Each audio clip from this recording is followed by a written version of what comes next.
कैसे हुआ था बजरंगबली का जन्म? हनुमान जी के जन्म की कथा हिंदी में। पौराणिक मान्यता के मुताबिक हनुमान जी का जन्म चैत्र पूर्णिमा में मंगलवार के दिन हुआ था। भगवान श्री हनुमान को पवन पुत्र के नाम से भी जाना जाता है। मुख्य बातें। भगवान श्री हनुमान के पिता का नाम भगवान केसरी था। भगवान श्री हनुमान को पवन पुत्र के नाम से भी पुकारा जाता है। भगवान श्री हनुमान की पूजा आराधना करने से सभी नकारात्मक शक्तियां दूर हो जाती है। हिंदू धर्म ग्रंथों के अनुसार श्री हनुमान जी का जन्म चैत्र मास के पूर्णिमा में मंगलवार के दिन हुआ था। हनुमान जी की माता का नाम अंजनी और पिता का नाम केसरी था। हनुमान जी को संकट मोचन और पवन पुत्र के नाम से भी पुकारा जाता है। भगवान श्री राम की पूजा आराधना करने से हनुमान जी प्रसन्न होते हैं। वह भगवान श्री राम के भक्तों की हर पीड़ा को दूर करते हैं। ऐसी मान्यता है कि जिस घर में भगवान श्री हनुमान की पूजा आराधना रोज होती है, उस घर में कोई भी नकारात्मक शक्तियों का वास नहीं होता है। क्या आपको पता है कि भगवान श्री हनुमान का जन्म कैसे हुआ? एक बार भगवान इंद्र ऋषि दुर्वासा द्वारा आयोजित स्वर्ग में एक औपचारिक बैठक में भाग ले रहे थे।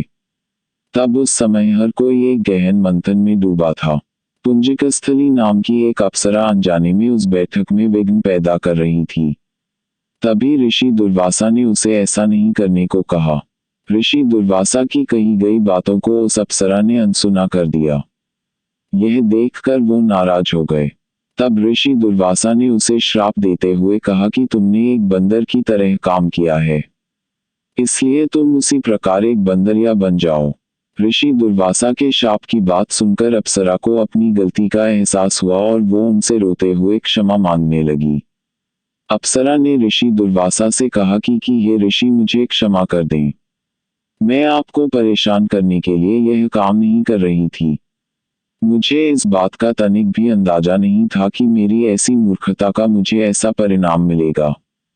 ऋषि दुर्वासा ने उसकी विनम्र विनती को देखकर अप्सरा से कहा कि हे प्रिय, तुम रो मत।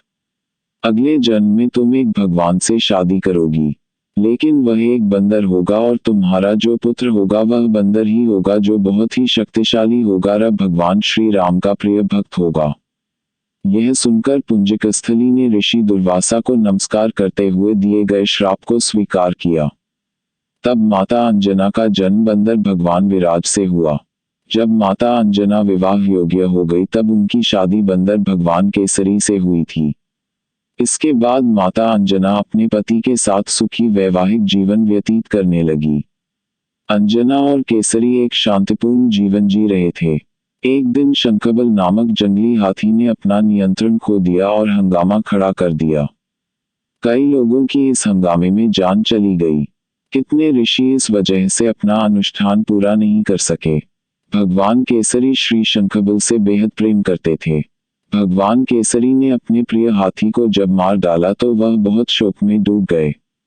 यह देखकर संतों ने उन्हें यह वरदान दिया कि तुम्हारे घर एक बच्चा जन्म लेगा जो बहुत ही शक्तिशाली और हवा की शक्ति और गति के बराबर रहेगा।